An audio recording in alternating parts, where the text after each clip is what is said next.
ஹல்லேலூயா. தேவன் மகிமைப்படுவாராக. வாசிக்கலாம் மறுபடியுமாக. அந்நிய தேவர்களை தங்கள் நடுவில் இருந்து விலக்கிவிட்டு கர்த்தருக்கு ஆராதனை செய்தார்கள். அப்பொழுது அவர் இஸ்ரவேலின் வருத்தத்தை பார்த்து மனதுருகினார். அல்லேலூயா. இஸ்ரவேலின் வருத்தத்தை பார்த்து மனதுருகினார். நம்முடைய வருத்தங்களை பார்த்து நமக்காக இன்றைக்கு பகல் காலம் மனதுருகுகிற தேவனாக நம்முடைய ஆண்டவராக இயேசு கிறிஸ்து நம்முடைய மத்தியில உலாவி கிரியை செய்து கொண்டிருக்கிறார். அன்புக்குரியவர்களே, மனதுருகுகிறதான தேவன் என்கிறதான தலைப்பிலே தான் நாம் இந்த செய்தியை இன்றைக்கு தியானிக்க போகிறோம். நம்முடைய ஆண்டவருடைய மனதுருக்கம் மிகவும் பயங்கரமானது. அது வர்ணிக்க முடியாத ஒரு மனதுருக்கம். அல்லேலூயா. இந்த இஸ்ரவேல் ஜனங்களை குறித்து நியாயாதிபதிகளின் புஸ்தகத்திலே வாசிக்கிற போது தேவனால் நடத்தப்படுகிறதான தேவனுடைய மனுஷர்களும் தீர்க்கதரிசிகளும் இருந்து இஸ்ரவேலை நடத்துகிற போது இந்த இஸ்ரவேல் ஜனங்க என்ன செய்வாங்க அப்படின்னு சொன்னா கர்த்தரை ஆராதித்துக் கொண்டே இருப்பாங்க. அந்த தேவனுடைய மனுஷர்களுடைய காலத்துக்கு பிறகு அல்லது அந்த தேவனுக்கு பயந்து நடக்கிறதான ராஜாக்களின் காலத்துக்கு பிறகு மறுபடியும் இந்த ஜனங்க என்ன செய்திருவாங்கன்னா விக்கிரக ஆராதனைக்கு நேராக கடந்து போயிடுவாங்க. அப்படி விக்கிரக ஆராதனைக்கு நேராக அந்நிய தெய்வத்துக்கு நேராக கடந்து போகிற போது ஆண்டவர் இந்த ஜனத்தின் மேல என்ன செய்தார் அப்படின்னா வருத்தத்தை, சஞ்சலத்தை, உபத்திரவத்தை கட்டளையிட்டார். அப்ப உபத்திரவத்தை கட்டளையிட்டதன் முகாந்தரம் ஜனங்க என்ன செய்யறாங்கன்னா அந்த உபத்திரவத்திலிருந்து விடுதலை பெற முடியாதபடிக்கு தவித்து தேவ சமூகத்தை நோக்கி மறுபடியும் கூப்பிடுகிறது எப்படி என்று சொன்னால் தன்னிடத்துல இருக்கிறதான அந்நிய தெய்வங்களை விலக்கி விலக்கி விட்டு கர்த்தரை நோக்கி கூப்பிட்ட போது ஆண்டவர் என்ன செய்யறார்னா மறுபடியும் தம்முடைய ஜனத்துக்கு மனதுருக்கத்தை வெளிப்படுத்துகிறார். மனதுருக்கத்தை வெளிப்படுத்தி அந்த ஜனத்தை அவன் ஸ்தோத்திர தேவனால் தெரிந்து கொள்ளப்பட்டதான ஆசாரியர்களை கொண்டோ அல்லது ராஜாக்களை கொண்டோ மறுபடியும் என்ன செய்கிறார்னா சமாதானத்தின் பாதையில நடத்துகிறார். அப்போ தேவன் அவன் நம்மீது மனதுருக்கத்தை கட்டளையிட வேண்டும் என்று சொன்னார். ஆண்டவருடைய மனதுருக்கம் நம்முடைய குடும்பங்களுக்கு நேராக, நம்முடைய தலைமுறைகளுக்கு நேராக, நமக்கு நேராக வெளிப்படணும் அப்படின்னு சொன்னா அவன் தேவன் அறிவிருக்கிற அந்நிய காரியங்களை நம்ம விட்டு என்ன செய்யணும்னு சொன்னா கட்டாயம் ஒதுக்கிறோம். வேறு விக்கிரக ஆராதனை மாத்திரம்தான் தேவனுக்கு பிரியம் இல்லாததா அப்படின்னு சொல்லி கேட்டா அப்படி இல்லை. நிறைய காரியங்கள் இருக்குது ஆண்டவருக்கு பிரியம் இல்லாத காரியங்கள். அப்ப ஆண்டவருக்கு பிரியம் இல்லாத காரியத்தை தேவ சமூகத்துல வந்து கர்த்தரை ஆராதிக்கிறதான நாம அவன் ஸ்தோத்திர நம்மை விட்டு மாற்றி தேவ சமூகத்துல கதறுகிற போது, தேவ சமூகத்துல விண்ணப்பிக்கிற போது தேவன் நமக்கு என்ன செய்வார்னா மனதுருக்கத்தை வெளிப்படுத்துவார். அல்லேலூயா, அல்லேலூயா. அவன் சில காரியங்களை நாம் சிந்திப்போம் வேத வசனத்திலிருந்து. மார்க்கு சுவிசேஷம் 8வது அதிகாரம் 2 to 6 வசனங்கள் வரையிலும் குறிப்பு வைத்துக் கொள்வோம். மார்க்கு சுவிசேஷம் 8வது அதிகாரம் 2வது வசனம் வாசிக்க கேட்கலாம்.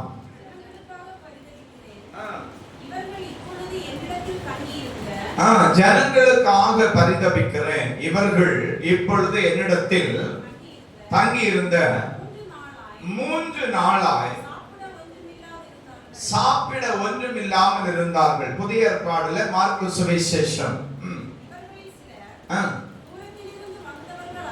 தூரத்திலிருந்து வந்தவர்கள் ஆகையால் நான் இவர்களை பட்டினியாய் வீட்டுக்கு அனுப்பிவிட்டால் வழியில் சோர்ந்து போவார்களே என்றார். அதற்கு ஆண்டவருடைய சீசர்கள் இந்த வனாந்தரத்திலே ஒருவன் எங்கே இருந்து அப்பங்களை கொண்டு வந்து, மார்க்கு சுவிசேஷம் 8வது அதிகாரம் 2வது வசனத்திலிருந்து படிக்கலாம். இத்தனை பேரை திருப்தியாக்க கூடும் என்றார்கள். அதற்கு அவர்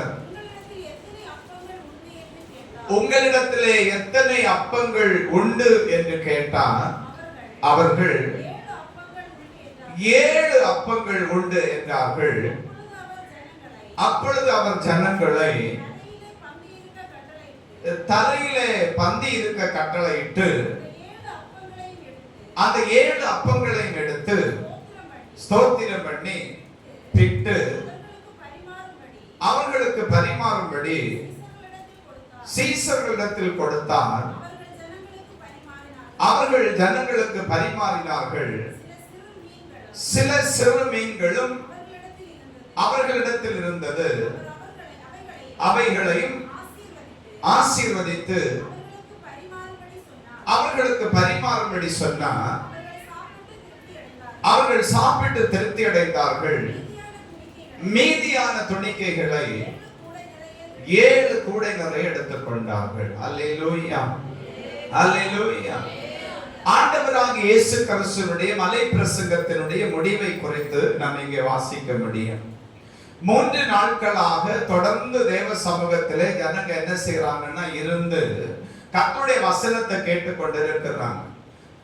இந்த ஆராதனை முடிந்ததற்கு பிறகு ஜனங்க எல்லாரும் தன்னுடைய கூடாரங்களுக்கு புறப்படுவதற்கு ஆயத்தமாகிற போது இயேசு சீசர்களை பார்த்து சொல்லுகிறாரு, 3 நாட்களாக இவர்கள் ஒன்றும் சாப்பிடாமல் என்னோடு கூட தங்கி இருக்கிறார்கள். இவர்கள் நெடுந்தூரம் பிரயாணம் செய்து கடந்து போக வேண்டி இருக்கிறபடினாலே வழியில இவர்கள் சோர்ந்து போவார்கள். இந்த ஜனங்கள் சோர்ந்து போகாமல் இருக்கும்படிக்கு இவர்களுக்கு ஆகாரத்தை கொடுங்கள் அப்படின்னு சொன்னப்ப சீசர்கள் சொல்றாங்க, இந்த வனாந்தரத்தில் நாங்கள் எங்கே போய் இவர்களுக்கு வேண்டியதான ஆகாரத்தை வாங்கி வரக்கூடும் அப்படின்னு சொன்ன உடனே ஆண்டவர் சொல்றாரு, உங்களிடத்துல என்ன இருக்குது அப்படின்னு சொல்லி கேட்கிறார். அல்லேலூயா. உங்களிடத்துல என்ன இருக்குது அப்படின்னு சொல்லி கேட்ட உடனே 7 அப்பங்களும் சில சிறு மீன் துண்டுகளும் இருக்கிறதாக சொல்லுகிறாங்க. அதை ஆண்டவரிடத்துல கொண்டு வருகிறாங்க. ஆண்டவர் அதை ஆசீர்வதித்து கொடுக்கிறார். எல்லாரும் சாப்பிட்டு திருப்தி அடைந்ததற்கு பிறகு அதை என்ன செய்யறாங்கன்னா 7 கூடை நிறைய எடுத்துக்கொண்டு ஜனங்கள் பிரயாணம் செய்கிறத வாசிக்கிறோம். பாருங்க, தேவ சமூகத்தில் இருந்து கர்த்தரை ஆராதித்துக் கொண்டிருக்கிறதான அன்புக்குரியவர்களே, அதிகாலை 2 மணிக்கு நான் தேவ சமூகத்தில் இருந்து ஜெபித்துக் கொண்டிருந்த போது ஆண்டவர் சொன்னார், நான் என் ஜனங்களுக்காக பரிதபிக்கிறேன், என் ஜனங்களுக்காக பரிதபிக்கிறேன். நான் கேட்டேன், ஆண்டவரே என்ன காரியத்தை குறித்து நான் பேச வேண்டும் என்று சொல்லி கேட்ட போது ஆண்டவர் சொன்னார், வனாந்தரத்தில் என்னுடைய சமூகத்தில் இருந்து விட்டு 3 நாட்களுக்கு பிறகு பிரயாணம் பண்ணதான ஜனங்கள் ஆகார குறைவு நிமித்தம் அவன் சோர்ந்து போகக்கூடாது என்று சொல்லி அவர்களுக்காக பரிதபித்தது போல, அவர்களுக்கு நான் என்னுடைய மனதுருக்கத்தை வெளிப்படுத்தினது போல, இன்றைக்கு பகல் காலமும் என் சமூகத்தில் வருகிறதான என்னுடைய ஜனத்துக்கு நான் என்னுடைய மனதுருக்கத்தை வெளிப்படுத்துவேன். அல்லேலூயா. அப்ப நான் கேட்டேன் ஆண்டவரை பார்த்து, ஆண்டவரே என் ஜனம் அவன் பசியோட தான் இருக்குதாப்பா, ஒருவேளை ஆகாரத்துக்கு போலும் வழி இல்லாதபடிக்கு தவித்துக் கொண்டு தான் இருக்கிறதோ என்று சொல்லி நான் கேட்ட போது ஆண்டவர் எனக்கு ஒரு வார்த்தை சொன்னார். அது என்னுடைய இருதயத்தை ஆழமாக பாதித்தது. அது என்னவென்று சொன்னால், அன்புக்குரியவர்களே, அவன் சோதனை என்னுடைய ஜனம் உடைந்து இருக்கிறதை நான் கண்டேன் அப்படின்னா. அல்லேலூயா. என்னுடைய ஜனம் உடைந்து இருக்கிறதை கண்டேன். அதாவது அவன் ஸ்தோத்திரம், ஆமென், ஆண்டவருடைய நாமத்தின் மகிமைக்காக வாழ்கிறதற்கு முன்பதாக வரையிலும் தான் விரும்பின, தான் நேசித்த அல்லது தான் எதிர்பார்த்த எதை வேண்டும் என்றாலும் வாங்கி சாப்பிடத்தக்கதான நன்மைகளும் ஆசீர்வாதங்களும் எங்கள் கருத்தில் இருந்தது. ஆனால் இன்றைக்கு நாங்கள் கிறிஸ்துவ மாத்திரம் எங்களுக்கு போதும், அவர் ஒருவரை மாத்திரம் தான் நாங்கள் ஆராதிப்போம் என்று சொல்லி தீர்மானம் செய்து நாங்கள் தேவனுடைய சமூகத்தில் எல்லா உபத்திரவத்தையும் சகித்துக் கொள்ளலாம் என்று சொல்லி முடிவு செய்து நாங்கள் ஆண்டவருடைய பாதத்தில் இருக்கிறோம். ஆனால் எங்கள் வீட்டில் இன்னைக்கு ஆகாரத்துக்கான குறைவும் வந்துவிட்டது என்று சொல்லுகிறதான ஒரு அவன் ஸ்தோத்திரம் வேதனை நிறைந்த ஜெபத்தை ஏறெடுத்துக் கொண்டு என் ஜனம் இன்றைக்கு என் ஆலயத்தில் வரும் என்று சொல்லி கர்த்தர் எனக்கு சொன்னார். அல்லேலூயா. இன்னைக்கு எனக்கு ஆகாரத்துக்கான குறைவும் வந்துவிட்டது என்று சொல்லுகிறதான வேதனையின் ஜெபத்தை ஏறெடுத்துக் கொண்டு என் பிள்ளைகள் என் சந்நிதியிலே வருவார்கள், அவர்களுக்காக நான் மனதுருகுகிறேன், அவர்களுக்காக நான் பரிதபிக்கிறேன் என்று சொல்லி கர்த்தரோடு கூட பேசினார். அன்புக்குரியவர்களே, இன்றைக்கு பகல் காலம் அந்த மனதுருக்கம் உங்கள் மத்தியிலே வெளிப்பட்டுக் கொண்டிருக்கிறது. ஆண்டவர் உங்களை ஒருபோதும் பட்டினியாய் போடுவதில்லை. அல்லேலூயா. ஆமென். கர்த்தருக்கு அடுத்தபடியாக தேவ நாமத்தில் நான் இன்றைக்கும் உங்களுக்கு உங்களுக்கு சொல்லுகிறேன், நாங்கள் இருக்கிறோம். தேவனுக்கு அடுத்தபடியாய் உங்களை தாங்கவும் உங்களை போஷிப்பிக்கவும் நாங்கள் இருக்கிறோம். ஆண்டவர் மகிமைப்படுவாராக. தேவனுடைய சமூகத்தில் இருந்து அவன் ஆராதித்துக் கொண்டிருக்க அன்புக்குரியவர்களே, ஒரு பரிசுத்தவானுடைய சாட்சியை நான் இப்படியாக கேட்டேன். அந்த தேவ மனுஷன் ஊழியத்துக்கு வந்ததான ஆரம்ப காலத்துல, அவன் ஸ்தோத்திரம், ஊழியத்துக்கு வந்ததான ஆரம்ப காலத்துல சிங்கக்குட்டிகள் தாழ்ச்சி அடைந்து பட்டினியா இருக்கும், கர்த்தரை தேடுகிறவர்களுக்கு ஒரு நன்மையும் குறைபடாது அப்படிங்கிறதான அந்த வேத வசனத்தை மாத்திரம் நன்றாக அறிந்த அந்த நாள் அது. வேதத்தின் மகத்துவங்கள் அவருக்கு தெரியாது. ஆரம்ப கால ஊழியம் அது. 2 சிறு பிள்ளைகள் இருக்கிறாங்க. விசுவாசத்திலே ஊழியத்துக்கு வந்துட்டாங்க. அப்ப ஊழியத்துக்கு வந்தாங்க. கையில இருந்ததான நன்மைகளும் ஆகாரங்களும் தீர்ந்து போயிற்று. பிள்ளைகளுக்கு கொடுக்கிறதற்கு ஆகாரம் இல்லை. அந்த தகப்பனார் இப்படியாக அவருடைய புத்தகத்தில் எழுதி இருக்கிறார். ஆமென், ஸ்தோத்திரம். தண்ணீரை நான் ஜெபித்து என் பிள்ளைகளுக்கு அவன் ஸ்தோத்திரம் வைத்து கோரி அந்த தண்ணீரை என்னுடைய 2 பிள்ளைகளுக்கும் குடிக்க கொடுப்பேன். என்னுடைய மனைவி அவன் எனக்கு முன்பதாக இருந்து அழுது கொண்டே இருப்பார். ஆண்டவருடைய நாமத்தின் மகிமைக்காக நான் சொல்லுவேன், நாம் கடன் வாங்கி சாப்பிடக்கூடாது. ஏனென்றால் ஆண்டவருடைய வேதம் சொல்லுகிறது, சிங்கக்குட்டிகள் தாழ்ச்சி அடைந்து பட்டினியா இருக்கும், கர்த்தரை தேடுகிறவர்களுக்கு ஒரு நன்மையும் குறைவுபடாது என்று சொல்லி வேதம் சொல்லுகிறது. அதனால் வேத வசனத்தை நான் விசுவாசிக்கிறேன். ஆண்டவரை விசுவாசித்து நாம் ஊழியத்துக்கு வந்து விட்டோம். ஊழியத்தின் பாதையில தேவன் நம்மை வளர்க்க வேண்டும் என்று சொல்லி சித்தம் வைத்தால் அவர் நம்மை வளர்க்கட்டும், நம்முடைய தலைமுறைகளை வளர்க்கட்டும். அல்லது நாம் சாக வேண்டும் அல்லது நம்மை கொல்ல வேண்டும் என்று சொல்லி அவருக்கு விருப்பமானால் அதை செய்து விடட்டும் அப்படின்னு சொல்லி இந்த தேவ மனுஷன் என்ன செய்திருக்கிறார் அப்படின்னு சொன்னா, தேவ சமூகத்தில் இருந்து ஜெபித்துக் கொண்டே இருந்திருக்கிறார். 1 நாள் 2 நாள் அல்ல. அவன் ஸ்தோத்திரம், வாரங்கள் கடந்து போனது. இந்த பட்டினி நாட்கள் வாரங்கள் கடந்து போனது. ஆமென், ஸ்தோத்திரம். ஒரு ஆகாரமும் பிள்ளைகளுக்கு கொடுக்க முடியாதபடினால அந்த பிள்ளைகள் 2 பேரும் மரித்து போகத்தக்கதான தருணத்துக்கு நேராக தள்ளப்பட்டு விட்டார்கள். அல்லேலூயா. மரித்து போகத்தக்கதான தருணத்துக்கு நேராக தள்ளப்பட்டு விட்டார்கள். அப்பொழுதும் இந்த அம்மா சொல்றாங்கன்னா, அப்பா யாருக்கிட்டையாவது போய் அவன் 2 ரூபாய் வாங்கிட்டு வாங்க, நாம் நம்முடைய பிள்ளைகளுக்கு ஒருவேளை ஆகாரத்தை கொடுத்து நம்முடைய பிள்ளைகளை ஆளாக்கி விடலாம். நம்முடைய பிள்ளைகளுடைய பசியை மாற்றி நம்முடைய பிள்ளைகள் நம்முடைய கண்களுக்கு முன்பதாக மரித்து போகாதபடிக்கு அவன் நம்முடைய பிள்ளைகளை ஜீவன் அப்ப வைத்துக் கொள்ளலாம் என்று சொன்னபோது இந்த தகப்பனார் சொல்லி இருக்கிறார், இல்லை, ஆண்டவர் எனக்கு வாக்கு பண்ணினார், அவன் தேவன் எனக்கு வாக்கு பண்ணினார், நான் உங்களை போஷிப்பேன், என் மனதுருக்கத்தை உனக்காக வெளிப்படுத்துவேன் அப்படின்னு சொல்லி ஆண்டவர் எனக்கு வாக்கு பண்ணி இருக்கிறாரு.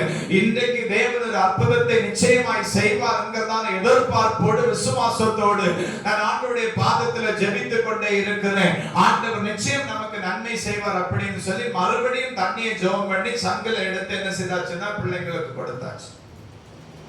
பிள்ளைங்க அப்படியே அவன் சோத்திரம் ஜீவனற்ற பிள்ளைகளை போல, சரீரம் செத்தவர்களை போல அப்படியே கடந்துட்டு இருக்கிறாங்க. 2 சின்ன பிள்ளை.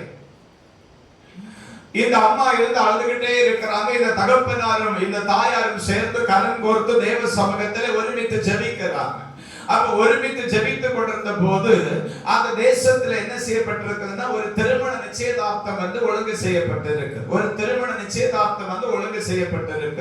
அப்ப அந்த திருமண நிச்சயதார்த்தம் வந்து திடீரென்று என்ன செய்யப்பட்டிருக்குன்னா நிறுத்தப்பட்டிருக்கு. அந்த திருமண நிச்சயதார்த்த வீட்டுக்குள்ள வந்திருந்ததான ஒரு சகோதரன், இப்படி எனக்கு தெரிந்ததான ஒரு குடும்பம் இந்த இடத்தில் இருந்து ஆண்டவருடைய ஊழியத்தை செய்கிறதற்காக வந்திருக்கிறது.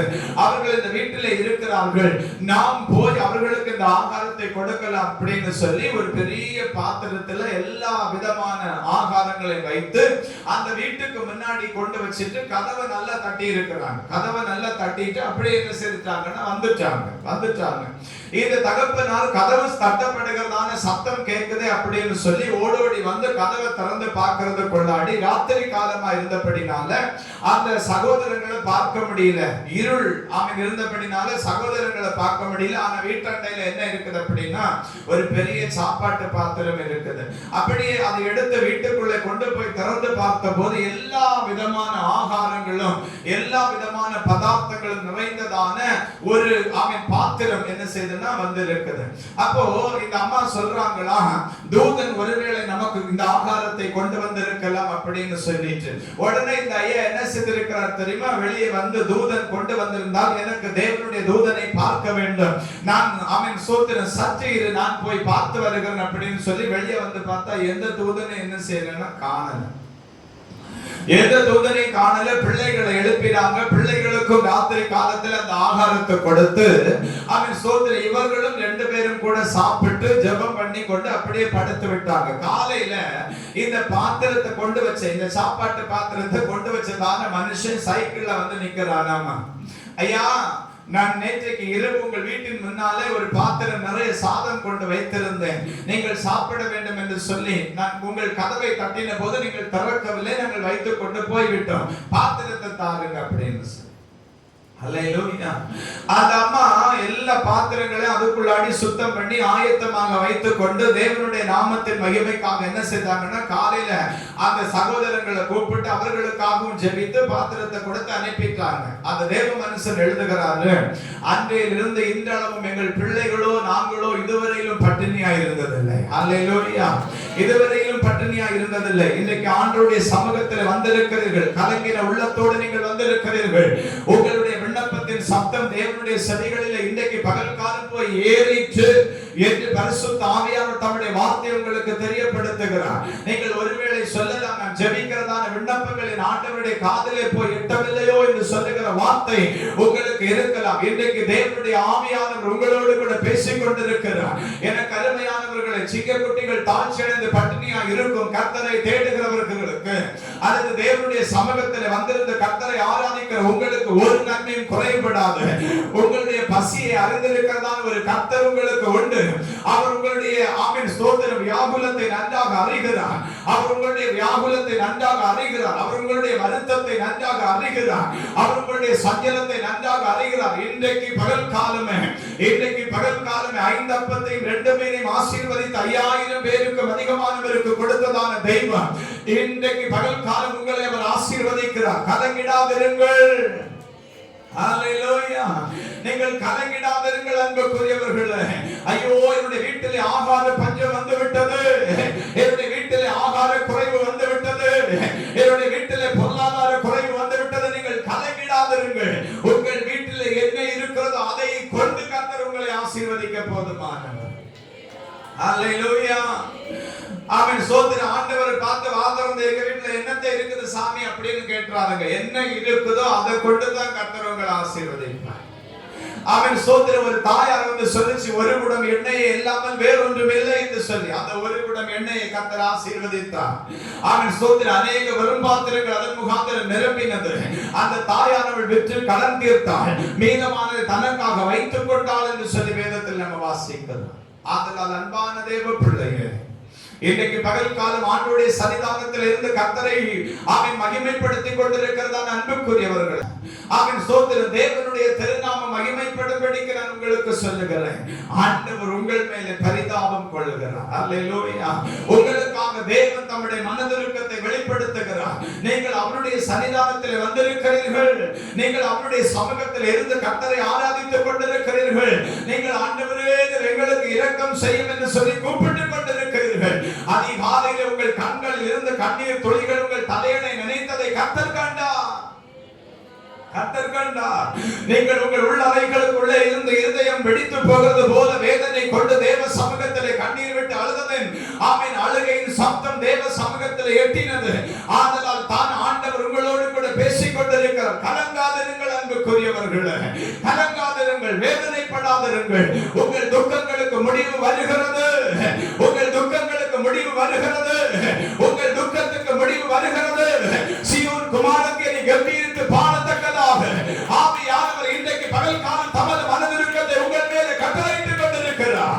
அவருடைய மனதிருக்கம் இன்றைக்கு இயேசுவின் நாமத்தில் உங்கள் ராத்திரியிலே வருகிறது. அல்லேலூயா. அல்லேலூயா. நீங்கள் சொல்லுகிறீர்கள், ஆண்டவர் எனக்கு இரக்கம் செய்ய மறந்தாரோ என்று நீங்கள் சொல்லுகிறீர்கள்.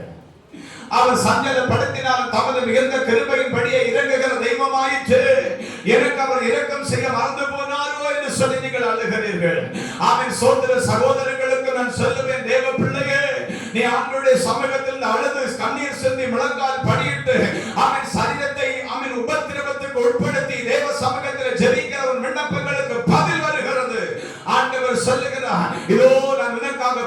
ஆசீர்வதிக்கிறேன். இதோ நான் உனக்காக என் மனதுருக்கத்தை வெளிப்படுத்துகிறேன், கவலைப்படாதே என்று சொல்லுகிற தேவ சத்தம் இன்றைக்கு பகல் காலங்கள் மத்தியிலே கடந்து வருகிறது. நீங்கள் சொல்லுகிறீர்கள், நான் கடன் இல்லாமல் ஆகிலும் இருந்தேன், இன்றைக்கு எல்லாவற்றுக்கும் மேலாக கடன்காரனாய் மாறிவிட்டேன். வாக்கு தத்தத்தை தந்துதான் என்னுடைய வாழ்க்கையை ஆரம்பித்தேன். வாக்கு தத்தத்தை எனக்கு தந்து நீ இந்த மாதிரியான காரியங்களை செய்ய என்று சொல்லித்தான் என்னோடு கூட நீ பேசித்தான் நான் இவைகள் எல்லாவற்றையும் செய்தேன். ஆமென். இவைகளை எல்லாவற்றையும் செய்யும் போது நான் கடன்காரன் அல்ல. ஆனால் இன்றைக்கு தேவனுடைய வாக்கு தத்தத்தின்படி எல்லாவற்றையும் செய்து அவன் மிகுந்த கடனுக்கு சொந்தக்காரனாய் மாறிவிட்டேன். என்னுடைய கடனை குறித்து நீ என்னோடு கூட பேசுவீரோ?